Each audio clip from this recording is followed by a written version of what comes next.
For my recent train show finds, I found a Tyco Little 6, Baltimore and Ohio.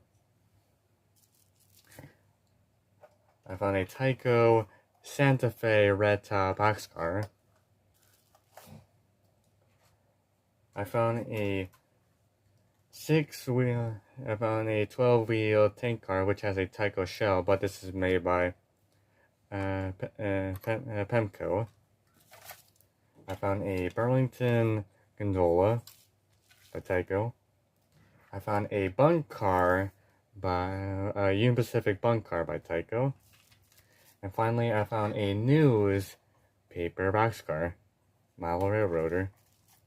And finally, I found an SD24 coming around the mountain logo with the matching Rocky Mountain line caboose. And that's all my finds.